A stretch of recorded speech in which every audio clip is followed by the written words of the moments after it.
Hello guys, and welcome to another Era of Chaos video. Guys, today we're talking about the main faction, the secondary faction, and where should be your focus. Now, there are two ways. The first way is to focus everything, almost everything, predominantly on your main faction, and then your secondary in the third faction, not really that strong. Formation, let's call them formations, not faction. The second approach is to make them equal, and the third approach is to focus on your main faction, but make sure that at least your secondary faction is also strong. Now, which one of those I prefer? I will go for the third option. Now, of course, every single one of those have its negatives and positives. Probably the middle one, where every single one of your faction is equally not that strong, is the worst, because you must have one strong faction so that you can fight in the arena, in Endless Inferno, in Abyss Den, and so on.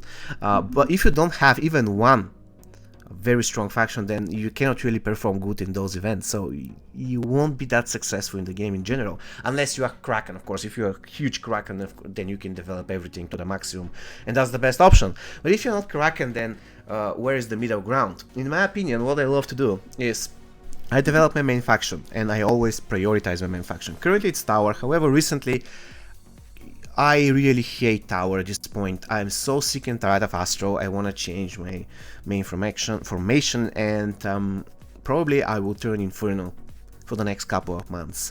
Why not? I don't care whether I'm going to win or lose or something. I just want to have some fun. I have been playing the game for more than 1.5 years, and at this point I just want to have some fun.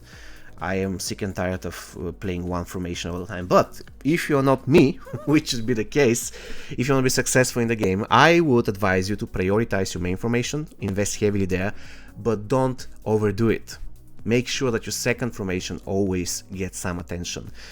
For instance, what's the drawbacks of this? Currently we are two, let's say, whales in this server. I am the secondary whale, and Catch currently you're seeing he's the strongest person in the server. His Astro is really strong. I can only beat him with my Astro in a very specific formation when I attack, and I have to try for like 5 minutes in order to find the perfect formation. And with my Zeron, if I'm lucky enough with the second jump on the Devil, sometimes the Devil would jump on his soldier summoned by the Paladin, the soldier dies, and the Devil jumps back on the backline, and he butchers the backline, and this is how I win. But it doesn't work every single time. So what he did is he has really strong Astro. However, his second and third formation are not really strong. He's running Dragon Meteor, Astro, and Gem. His Dragon Meteor is not that strong. His Gem is not that strong. So this is basically the reason why I win I forgot its name. Oh my god, I forgot its name in the Pantheon. What was its name? The Battle of the Gods. I win the Battle of the Gods almost every time, because I know I'm going to lose to his Astro, but the other two battles I will most probably win. And this is what I try to do. I cannot take first place in arena. Even if I could, then he can take it back easily. I cannot snipe, and I don't want to snipe at this point. So even if I could, I don't want to do that. So yeah, I have made peace that second place in arena is my place. I don't want to contest the first place, but I will try my best to perform better in the other events, which I do. For instance, Battle of the Gods, I win it almost all the time. The cross-server Clash of Gods, I'm always, not always, let's say 2 out of 3 times I will be in top 4, so I'm doing pretty good there.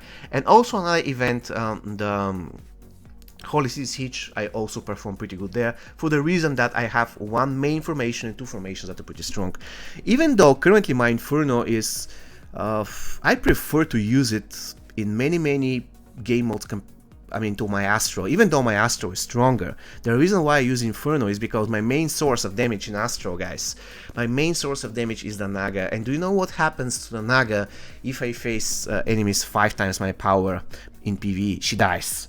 And the moment she dies, I lose my main source of damage, so I have to rely only on my Giant, who is okay. I mean, my Giant is not weak, he has kind of okay emblems, but my Giant cannot do it on his own because he doesn't even have weapon yet, so he isn't really that strong compared to how he used to be 6 or 7 months ago when he was awakened. At that time he was absolutely godlike. Now not that much, so I have to rely on my Naga, and my Naga simply dies. I cannot keep her alive. If my Naga lives, I win. If my Naga dies, which happens 90% of the time in the first 10 seconds, then I die. So I decided to swap to Inferno. Probably I'm going to keep it that way until for at least 4 or 5 months. I want to enjoy Inferno. I want to once again have some fun with some other faction because I'm sick and tired of Astro after 1.5 years playing him. So yeah, but I was saying, in my opinion, the best way to do is to have one primary team, focus there, but do not totally disregard the second and the third team. You can kind of disregard the third team, but make sure that the second team is also very competitive. And this is the reason, by the way, why I selected Inferno and Rampart as my second and third team, because they don't require a lot of investment.